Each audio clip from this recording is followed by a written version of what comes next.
And the education system was basically structured according to the ideas of John Dewey, who was considered the founder of modern education. And the principles therein are that the focus of education is to try to create, a quote-unquote well-rounded person. It's all about the human personality instead of what education had been like for centuries, which was it's about teaching you the theological worldview and your place in the service of God, not just this endless selfish individualism. My guest today, Dr. Grace Vuoto. When we come back, I'll open the phones. We'll take a few calls for her. You can join the conversation at our toll-free number, 877-766-3777. That's 877-ROME, R-O-M-E, 777. We're back with more right after this. Stay. Everyone, it is good to be with you today. I do appreciate you tuning in and allowing us to be part of your afternoon. I'm going to take your calls, your questions, your comments for my guest today, Dr. Grace Vuoto. We're taking a look at really our nation and what it takes to really transform this country. We've been co-opted. There is a dictatorship of relativism that is just prevalent in this culture, and Catholics and Christians alike have bought into it. The secular revolution's been carried out, I think, in full force by indoctrinating our youth in these humanist principles. We also are just seeing right now, Catholics and Christians in general being, labeled as fundamentalists, which is not the case. Having a clear faith based on the creed of the church, that's how it's looked at today. But really, relativism, which is letting oneself be tossed, be swept along by every wind of teaching, looks like the only attitude acceptable, to today's standards. And we're moving towards what really Benedict XVI has called a dictatorship of relativism, where which does not recognize anything as for certain, and which has its highest goals, as being one's own ego, one's own truth, as you define it, one's own desires. Grace, let me go to the phones. It's one of the great battles of our day. The Holy Father has seen this. We see its influence in our country, and the battle will continue. Ann in Chicago, hi, you're on the air with Dr. Grace Vuoto.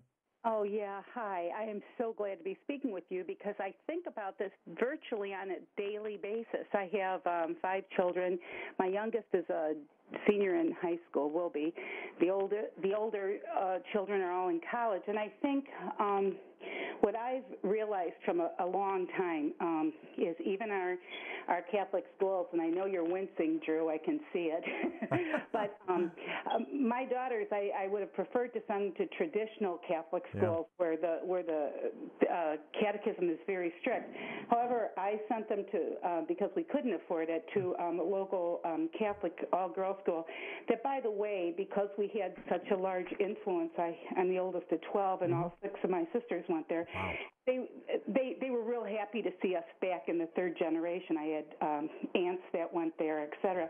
And the one reason I did opt to do that is financially, and the reason I'm getting to this is where middle America is falling. This is where the Christians and the Catholics are falling, where they're losing their faith. And my daughters have been very, very rogue in their attempts to stand up and have actually been supported by a lot of their friends. The good thing about it is they're cute girls. I'm not bragging. I just mean objectively speaking, they're cute and they're they like to with people. Well, anyway, the point of all this is these schools, and that's sort of a microcosm, if you will, of types of influence that are upon Catholics and Christians nowadays. Even if you have a shred of value in your soul, it's being there's an aberration running through society, and I think the theory is that, and I think that's perfectly well why Obama is micromanaging everything.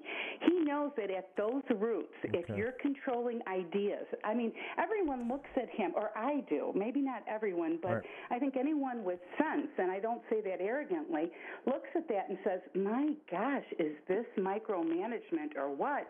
And they're saying, Ann? It much. And the thing is, he knows exactly what he's doing because he's influencing the mind who get the majority of Americans on board with this faulty thinking. All right, and let me hold you there because I want to let Dr. Vuoto respond to you as well. And there was a lot said there, Doctor, but I'll throw it to you. Yeah. Let me jump in and say that the problem is so much deeper right now than any one administration.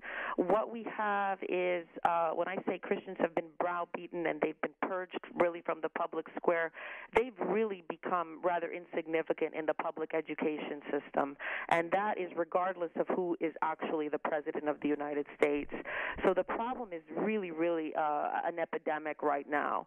And one of the major roots of this crisis is that the progressives, they tried to convince Christians that if you had a pluralistic society, that is, we have an education system where all groups will be treated fairly within it, so there's no need to worry. And we really can't have our tax dollars going to fund an education system which gives preference to one specific group. So, we have to do it this way. This is the fair way to do it. In reality, what's happened is it's not a pluralistic education system. It has become a whole hog, atheistic and liberal education system. Right. And this is sheer, absolute poison to our youth.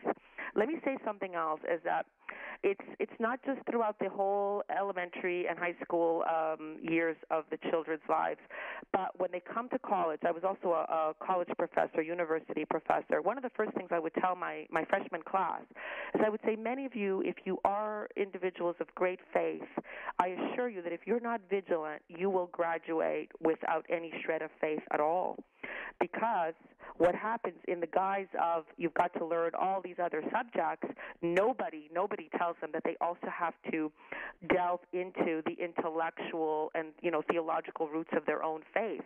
And so they graduate after 4 years of college, for example, being with their minds highly developed on all kinds of fields, and then their Christianity seems very primitive to them because they haven't cultivated it. Yes. The one thing I want to mention about that is when I said my daughters went to bat for those ideologies, I think parents now have to recognize they have to invest they need to invest time and money into kids going to, say, pro-life groups for educational purposes and things like that, because you do get a lot of that at the high school level. And then once they're in college, some of these programs, John Cardinal Newman, my daughter's going to live at one of the top 10 schools on campus at the Newman Center. And even though those can also be affected, even our strongest tenants are affected, I think that to continually keep raising those kids right. But besides that, you're talking about the